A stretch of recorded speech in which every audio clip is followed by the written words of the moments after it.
Olá, vamos lá, mais uma aula aqui da nossa comunidade Bíblia Sem Mistérios. Nós vamos continuar o estudo do livro de Êxodo, né? Está esquentando, o povo de Faraó já liberou o povo, né, para poder ir, para poder partir.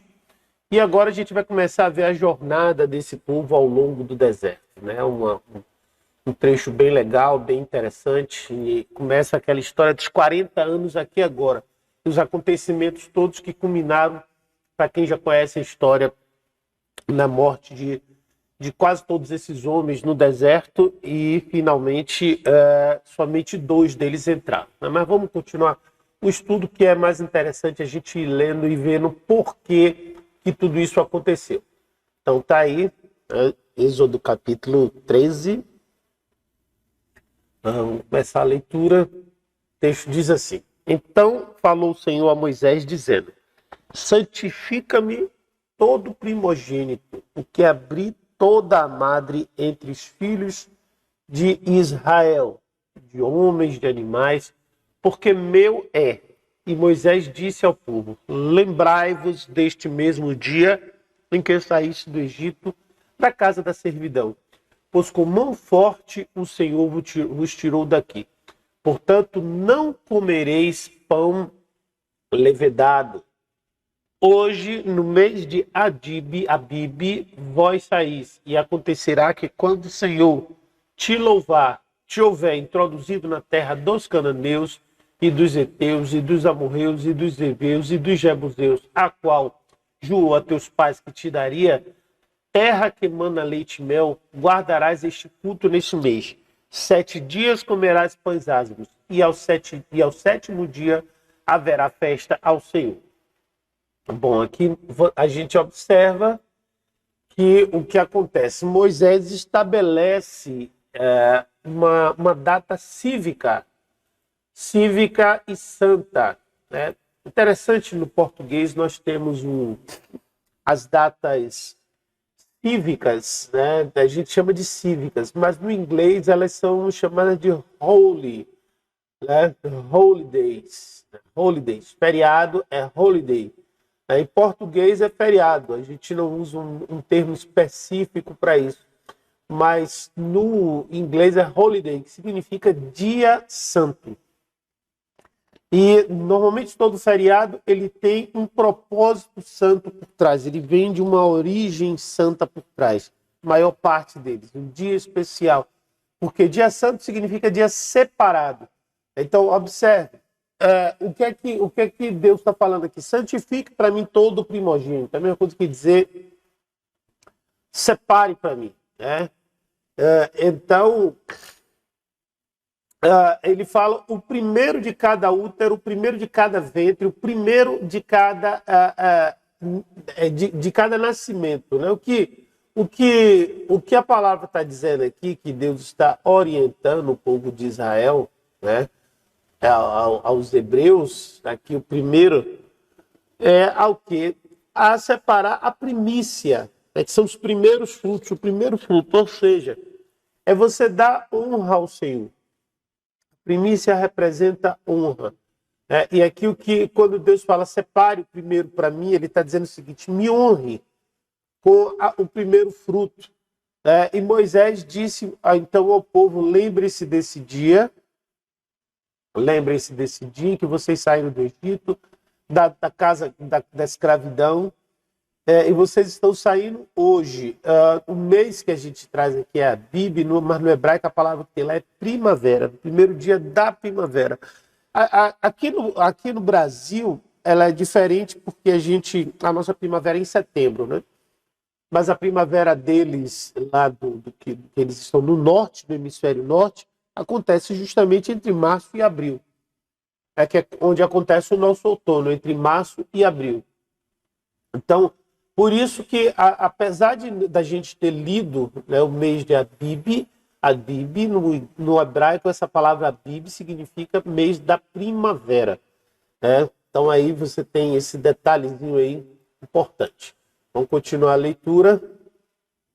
Aí o texto diz assim nos versículos seguintes. Vamos lá. 7 dias se comerá pães ázimos e levedado, E não se verá contigo, nem ainda fermento será visto em todos os seus termos. Naquele mesmo dia farás saber a teu filho, dizendo: isto é o que o Senhor me tem feito, quando eu saí do Egito. E te será por sinal sobre tua mão e por lembrança entre teus olhos, para que a lei do Senhor esteja em tua boca, porquanto com mão forte o Senhor te tirou do Egito. Portanto, tu guardarás esse estatuto a seu tempo, de ano em ano. Isso daqui, mais uma vez, é a ordem, né, que Moisés tem dado para a guarda da Torá, para a guarda desses princípios, desse ensino que é mantido até hoje. Então, eles, durante 7 dias, durante 7 dias, eles vão estar ali comendo somente pães asmo, né, que chamam o matzá, que é um pão que tem uma característica especial para ser feita. Você procura na internet como é que ele é feito, que ele tem um tempo de cozimento, se não me engano, 8 minutos, para que algumas propriedades permaneçam semelhantes ao tempo em que eles saíram do Egito. E isso, só deve ser comido isso, não deve ter outro tipo de alimento durante o período da Páscoa. Isso deve ser ensinado todos os anos e será um sinal que é dado de lembrança e de honra ao Senhor pelo que ele fez no Egito. E assim, naquela época era passado de pai para filho, ainda não tinha Torá escrita, só tinha Torá oral. A Torá escrita estava acontecendo, então esses eram acontecimentos novos na Torá. O que eles tinham da Torá era o que tinha sido escrito até aquela época, o conhecimento que eles tinham do início da criação, né? Então eles tinham, todos os israelitas sempre tiveram esse conhecimento. Adão, Eva, Noé, né? O próprio Abraão conhecia isso aí, Isaac, Jacó, todos eles tinham esse conhecimento. Porque isso era passado de pai para filho, até chegar em Moisés. Até então em Moisés ainda não tinha escrito nada, isso estava sendo ainda relatado, contado de pai para filho. Essa questão da escrita passou a vir depois, principalmente após o Decálogo, mas antes disso não, antes estava acontecendo e ainda não tinha nenhum documento escrito. A Torá, ela já existia assim, a Torá oral, que esses acontecimentos faziam parte da Torá oral, e mais outros que não são hoje reconhecidos pela igreja, mas são reconhecidos pelo judaísmo. Então, nisso daí você encontra a Cabalá, você encontra o Midrash, na verdade, até aquela época somente o Midrash, né? E o Sefer Yetzirah, que são os livros da criação. Então, basicamente, eram esses livros aí que você tinha da Cabala. Tem uns outros aqui, eu vou passar para vocês, eu vou aproveitar, já que eu comecei a falar sobre isso, né, vou passar aqui quais eram esses livros que eram anteriores, né, esses livros não, depois se tornaram livros, mas na verdade não eram livros, eles eram passados de boca em boca, né? Então, era basicamente a Mishnah, né, que era as Mishnah, que é a transmissão da Mishnah, os Tanaim também, que são estudos de estudiosos. E também eles aí formaram o Talmud. Aí depois você tem a Kabbalah e o Pardês, que é uma forma de estudo. E depois você tem aí os estudiosos, né, que são os Rishonim, os Acharonim, que são períodos de estudiosos onde eles passaram, que já são posteriores, já não são tão anteriores. Então aqui esse detalhe interessante aqui, porque você percebe quando é que existe uma obrigatoriedade dessa transmissão de conhecimento, né? Você vai passar para os seus filhos de boca, da lei da sua não saia da tua boca, né? E todo ano você vai fazer isso. Então, grande parte desse conhecimento foi justamente nessa tradição familiar. Versículo 11 e 12 diz assim: também acontecerá que quando o Senhor te houver introduzido na terra dos cananeus, como jurou a ti os teus pais, quando te tal verdade, separarás para o Senhor tudo o que abrir a madre, e todo o primogênito dos animais que tiveres, machos, os machos serão do Senhor. Bom isso aqui. Porém, todo o primogênito da jumenta resgatarás com um cordeiro. E se não o resgatares, cortar-lhe-ás a cabeça, mas todo o primogênito do homem entre teus filhos, resgatarás. E quando teu filho te perguntar no futuro, dizendo: o que é isso? Diz-lhe-ás: o Senhor nos tirou com mão forte da casa da servidão. Eu vou explicar duas partes. Primeiro, a primeira parte, do 11 e o 12, e depois o 13 e o 14, que é um pouco complexo isso aqui. Vamos lá. Versículo 11 e 12, nós vamos encontrar o seguinte. Assim, o que é que Deus diz? Você trará tudo que abre o útero, ou seja, tudo aquilo que for o primogênito. Todo primogênito vai ser dado ao Senhor. Então, todo primogênito é dado a Deus, tudo de todos os animais, né? Então, tudo que abre é expelido de um animal que pertence a você, o macho será para o Senhor, né? Então, tudo vai ser separado. Agora, se nascer um jumento,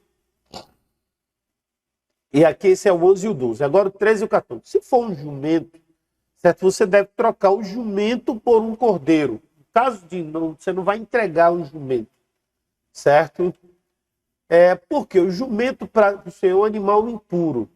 Então, esse é um decreto da Escritura sobre os primogênitos egípcios foram comparados com jumentos, né? Por que Deus não aceita jumentos? Porque os primogênitos egípcios foram comparados com jumentos, de acordo com a tradição. E você deve trocar ele por um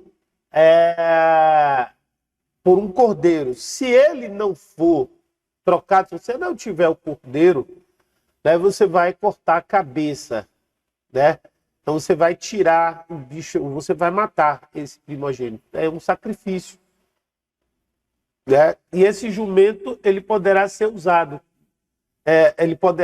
O jumento primogênito poderá ser usado para trabalhos diretos, né? Só que o ideal é que se troque, né? O que Deus diz é que troque um pelo outro, e o cordeiro, sim, vai passar a ser do Senhor, separado do Senhor, mas o jumento pode ser usado para isso. Caso você não tenha o cordeiro, a pessoa não tenha o cordeiro, então será morto. E aí ele conclui dizendo assim: quando seu filho lhe perguntar no futuro o que é isso, você deve dizer, isso está sempre relacionado ao Egito. Então, o jumento, ele tem essa qualificação por conta dele ter sido uma comparação que Deus fez entre eles e os egípcios. Então, o jumento é uma representação tipológica. Uma coisa que, vamos dizer assim, de acordo com o primitivismo da época, de acordo com a cultura da época. Não é algo que possa ser aplicado para os dias de hoje, mas é importante a gente conhecer. Então vamos lá. Aqui tem agora. Porque sucedeu que endurecendo-se Faraó para não nos deixar ir, o Senhor matou todos os primogênitos na terra do Egito, desde o primogênito do homem até o primogênito dos animais. Por isso eu sacrifico ao Senhor todos os primogênitos sendo machos. Porém, a todo primogênito de meus filhos eu resgato. E será isso por sinal sobre tua mão e por frontais entre os teus olhos, porque o Senhor, com mão forte, nos tirou do Egito. Né? Muito boa essa passagem aqui agora. Tem algumas alusões super legais. Desculpa aí afundado, irmãos. Realmente eu estou precisando cuidar de minha rinite. Então aqui vai um assunto importante. O que é que Moisés está dizendo? Que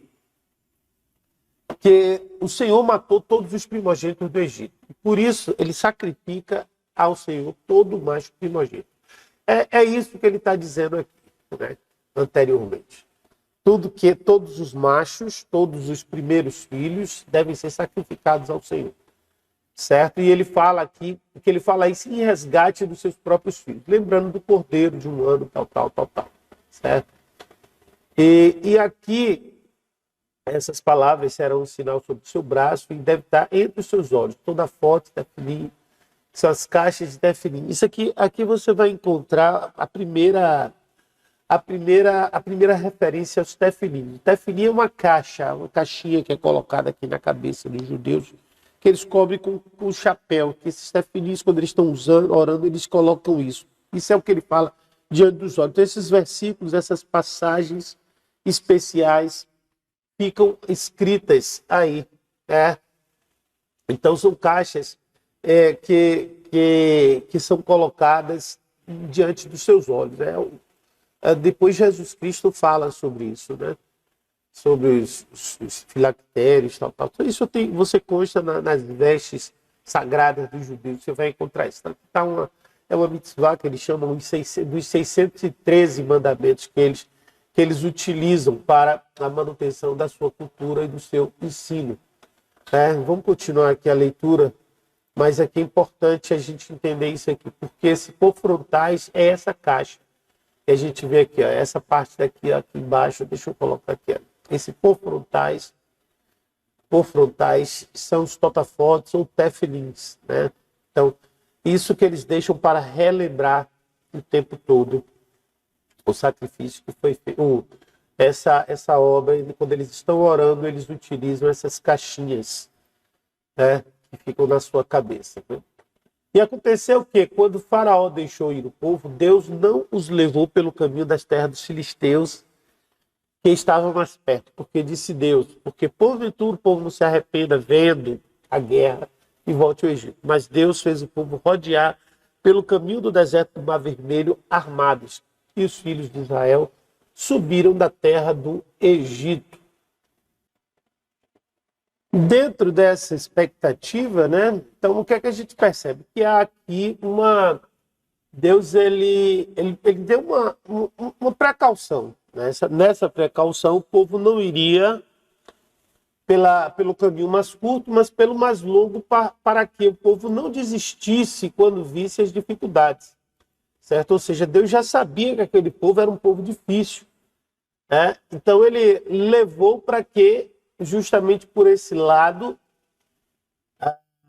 para que eles não tivessem medo. Então, eles fizeram para contornar pelo deserto do Mar Vermelho, né, que estavam, e eles estavam armados quando eles deixaram o Egito. O Senhor não queria que eles realmente vissem essa guerra para que eles não desistissem, né, para que eles não desistissem da batalha, né, não desistissem e voltassem atrás. Então, no hebraico, o Mar Vermelho é chamado de Mar de Junco. Né? Então, isso aqui foi uma orientação, uma precaução que o Senhor teve para esse povo não desistir. O versículo 19 e 20, assim, Moisés levou consigo os ossos de José, porquanto havia solenemente juramentado aos filhos de Israel, dizendo, certamente Deus vos visitará. Fazei, pois, subir daqui esses meus ossos convosco, e assim partiram de Sucote, e acamparam-se em Etã, à entrada do deserto. Nesse texto, nós vemos aqui a preocupação de Moisés em levar os ossos de José, que José tinha pedido lá tempos atrás. Né? Uma coisa importante na nação judaica é que eles mantêm firmes as suas tradições e respeitam muito suas autoridades. Isso traz para eles uma bênção muito grande, porque isso é um princípio divino. Você, quando respeita uma autoridade aqui na terra, significa que você tem capacidade de respeitar também a autoridade fora da terra, ou seja, no céu. No Novo Testamento tem um texto que diz que aquele que ama o irmão, aquele que diz que ama a Deus e odeia o irmão é mentiroso, porque como pode amar a Deus que não vê se não ama o irmão que vê? Então aqui é o mesmo princípio que é aplicado, o princípio de honrar pai e mãe. Todos esses são princípios que são aplicados na Bíblia e aqui está tudo relacionado a isso. Então, quando eles trazem os ossos de José, certo? porque eles tinham feito que aquele povo tivesse jurado, dizendo que o Senhor vai lembrar e vocês devem levar esses ossos daqui. Ou seja, Deus vai lembrar da promessa que fez a vocês, e Deus, vários séculos depois, está lembrando dessa promessa de fato, né? Não está deixando isso à parte. E por isso há uma bênção especial sobre a nação judaica em função da obediência e da observância desses princípios.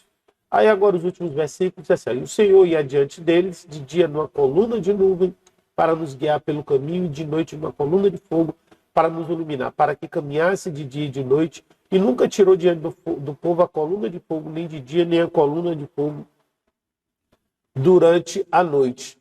Então aqui você vê mais uma algo interessante da parte do Senhor por parte do ensino, o cuidado de Deus com a nação de Israel, cuidando, porque a temperatura no deserto, o clima era muito hostil, né? Então, durante o dia fazia muito calor, durante a noite fazia muito frio, e a nuvem, além de ser guia, também era